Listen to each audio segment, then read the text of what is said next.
guys, welcome back to Dimitra's Dishes. So today I'm going to teach you how to make my sumac chicken wraps, also known as Musakhan. I really don't know exactly how to pronounce that because that's an Arabic word, but it has the same spelling as my son's name, so I was very interested to learn how to make this. I actually tasted this from a lady that's our friend who works with us. She's Lebanese, and she made these for us one day, and a different type of bread, of course, and I thought these would taste fantastic in phyllo, and I tried them. I shared this with you on Instagram and on Facebook, and everybody wants to learn how to make it. So today I'm bringing to you this recipe, my version, and it's going to be simple and easy to make as usual. Let's go over the ingredients and then we're going to get started. So this is like a 3-part recipe. So in my pot right here, I have 3 large onions that I've sliced. They're going to start cooking. Let me turn them on right now. Let me turn the heat on. I'm going to cook them in like 3/4 of a cup of olive oil. So we're going to put the olive oil in here.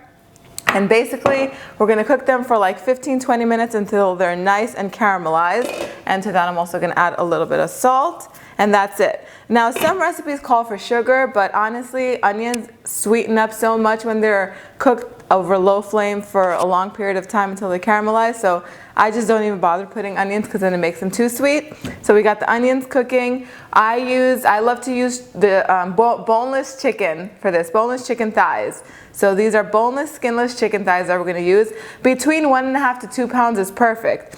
Now, I like to use this cut because it stays moist and juicy no matter how long you cook it.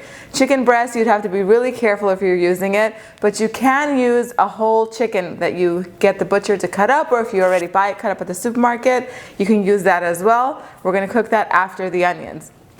We're also going to need 1 pound of phyllo dough. Phyllo dough is sold in the freezer section of most supermarkets. If not, you can find it in your Mediterranean or Middle Eastern specialty food store. You're just going to want to make sure to thaw it in the refrigerator overnight because it comes frozen, and then take it out at least an hour or 2 before you're ready to work with it so it can come to room temperature. And always leave it in the plastic so it stays moist. Otherwise it will dry up and crumble and not be able to, you won't be able to work with it.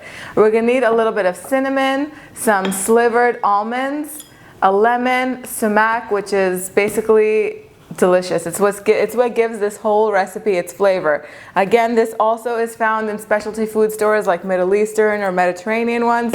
It has a tangy, delicious flavor that really nothing else can be substituted for it. We need some salt.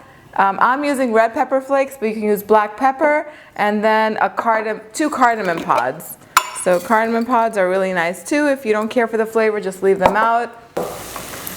So the onions have been cooking for 15 minutes, and I cook them over medium-high heat because the fire underneath this is not too strong, but you just want to be careful not to burn them. When they look golden like this, then you know that they're ready. What we're going to do now is we're going to transfer the onions and the oil into our strainer over here because we want to separate the oil from the onions, and you'll see why I'm doing this in a little bit. And we're going to use the same pan that has a little bit of oil in it. I'm going to turn the heat on back high because we're going to cook our chicken in here for a few minutes. Actually, we're first going to start it off and maybe brown it a little bit. Not too much. We don't have to really worry about browning it too much. I know that when you crowd the pot, it's not going to really brown so much, but we just want a little bit of color on the bottom. Season with a little bit of salt. Just a pinch of red pepper flakes. If you don't like red pepper flakes, go ahead and use black pepper. I'm going to put 2 whole cardamom pods in here. They have a strong flavor, sort of like in the minty family. So if you can leave them out or just put 1 if you wanted to. And then just a dash of ground cinnamon. This is going to add like a really nice earthy flavor. And I'm going to let this cook on high heat for about 2 minutes. Then I'm going to flip them over, and I'm going to season them with more salt, pepper, and a little bit more cinnamon, and then we'll move on to the next step. So both sides are seasoned, and now I'm just going to add a cup of water. I'm going to leave the heat on high, and I'm going to cover it and let it cook for 15-20 minutes until the meat is completely cooked. I'm going to keep going in and just like mixing it around so it doesn't burn, and then I'll show you what it looks like when it's ready. So it's been 25 minutes, and this is what it should look like. The water should have reduced, and the chicken should be completely cooked. Now if you're using chicken with the bone in, it's going to obviously take longer. So if you see that the water is drying up, either reduce the temperature and cook it lower and slower, or add some more water. But this is what the chicken should look like. Now at this point you want to fish out the cardamom pods, and those are going to get thrown away. We don't need those anymore. Their flavor should have infused into the chicken. And that's it. So now I'm just going to chop up this chicken, and then we're going to move on to the next step. Okay, so you can wait for the chicken to cool down, and then you could shred it by hand, or you can just carefully chop it up on a cutting board while it's nice and hot. Now let me taste it and see if it needs more seasoning. I think it needs a little more salt. We're going to season this with salt, a little bit of the sumac, actually a lot of the sumac. We're going to season it in this bowl right here. I'm going to put it all in here. I'm going to put 3 big, large tablespoons of the sumac, ground sumac, because that's going to add, that's where most of the flavor is going to come in from. Let me move this out of the way. So I'm going to season this with 3 heaping tablespoons. Now, if you've never tried this before, you want to go light, because you could always taste as you go and add more if you wanted to. So maybe start with like 1 tablespoon, mix it around, taste it, and see how you like it. But I love this spice. I think, first of all, it adds a beautiful color. And then the tangy flavor that it adds is really, really nice. And then I'm going to squeeze in a little bit of lemon juice, maybe half a lemon, for some more tang. Just like that. We're going to mix it all up. And then, so we did the onions. Those are nice and caramelized, and most of the oil has strained out. We're going to use that oil to brush on the phyllo layers instead of melting butter or using any other type of oil, because that oil is infused with so much flavor. I'm just going to transfer my strained onions, most of the oil is out of them, in another bowl, and I'm going to reserve that oil for later. And then I'm going to sprinkle 3 more tablespoons on my onions of the sumac. And that's it. I'm going to mix this all around. So you want to make sure everything is really nice and well distributed. Let's taste the chicken now. Perfect. Now we're going to move on to making our rolls. All right, so before I unwrap my phyllo dough, I'm going to let you know that you can use phyllo like I'm using. You can use puff pastry if you really wanted to make it more rich, or you can even make this in tortilla breads and just wrap them up and make them nice and light. This is going to be sort of like appetizer style, and I love the way they taste in phyllo because you get the crunchy, flaky phyllo dough along with all of this combination of meat and onions. Is going to be delicious.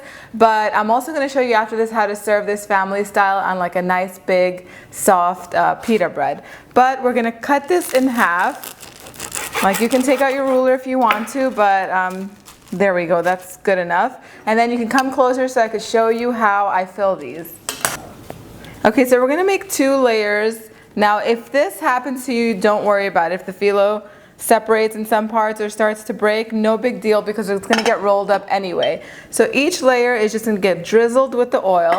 No need to brush it, we're just going to drizzle. Do 2 layers, and they all seem to have broken, but that's okay. I'm kind of glad it did, because if this happens to you, I don't want you to panic. So now we're going to begin first with a little bit of our onions.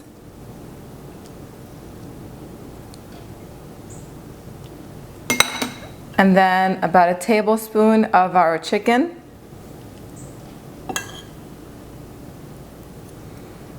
And then we're going to top it off with some of our almonds. And then we're going to fold it on both sides. And then we're just going to roll it up. And I have a sheet of parchment paper that's on top of, and I have a baking sheet that's lined with parchment paper. My oven is preheated to 350 degrees.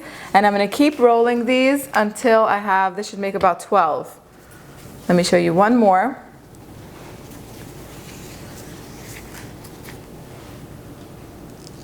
Drizzle a little bit of olive oil.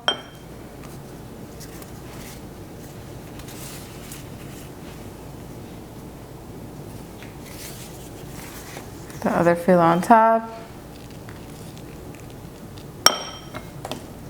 Some onions.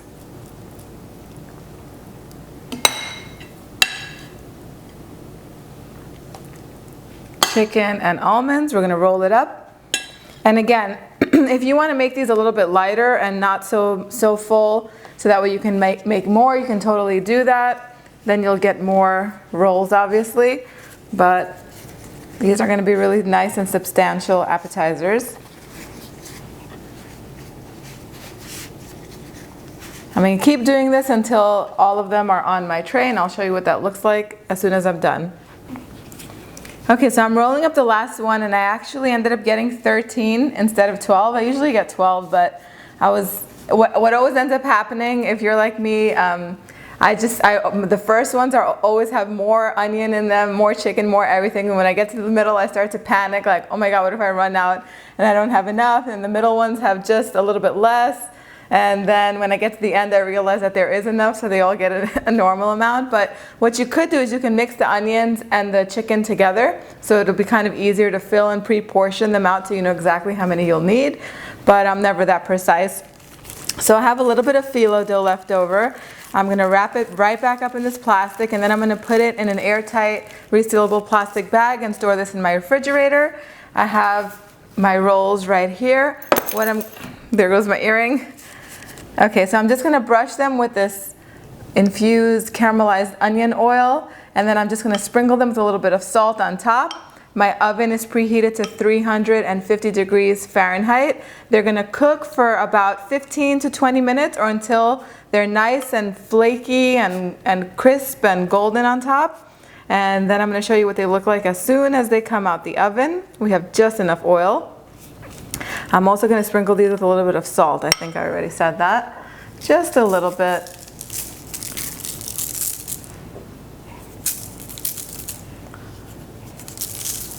So in the oven they go. Okay, so my rolls took about 20 to 25 minutes, around 25 minutes to cook. It depends. Sometimes they cook faster. They're so crispy. Sometimes they cook faster, sometimes they take longer. It just depends on your oven. So I'm going to put them on my tray right here. My plate, actually. These are going to be delicious. Especially, you're going to want to check out the recipe for my tahini sauce right here. I think there's like 5 ingredients in it. That sauce is creamy goodness with this. You could serve these with the tahini sauce, which is what I really recommend. Or you can serve with tzatziki sauce, which is also one of my favorite sauces to serve things with. I'm going to set these aside for them to cool just a little bit. And remember I told you I was going to show you a second way to serve this. Now, if you didn't want to go through all the trouble of like making the appetizer size and rolling up and doing the whole thing with the phyllo, you can serve this family style. You're going to want to use your favorite flatbread. This is a non-flatbread that I got at my supermarket, but I also do know how to make this. I just didn't have time. If you want me to teach you how to make this, comment in the comment section down below, and I'll make a video on how to do this. And then I have some onions and chicken that I have prepared earlier. I used red onions for this. So that's why they're a little bit darker. But before I do that, I always forget I have some of this reserved oil. And I'm just going to brush the caramelized onion oil on my warm flatbread, so just so that it can infuse with like all that lovely flavor. Just like that. Remember we saved it when we strained our onions. And then I'm going to put, now you can do 2 things. You can mix the onion and the chicken all together in a bigger bowl, or you can layer it the way we did to make our rolls. And I like to layer it. I just think it looks pretty.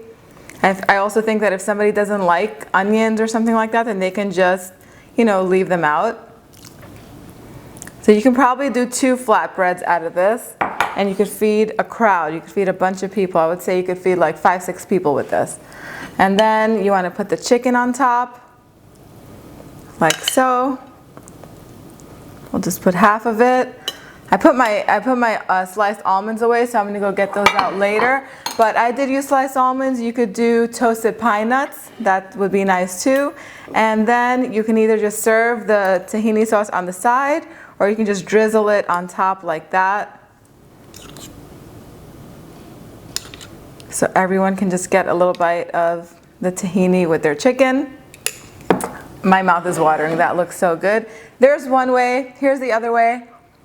Either way is delicious. Let's cut into these. They're still really hot.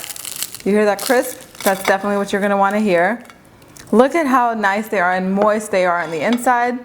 Let me take you up close so you can take a look at these. And here they are. You get a layer of the onion, a layer of the chicken, and then the almonds on top. We're gonna take a bite into these. So I'm gonna put some tahini sauce on this.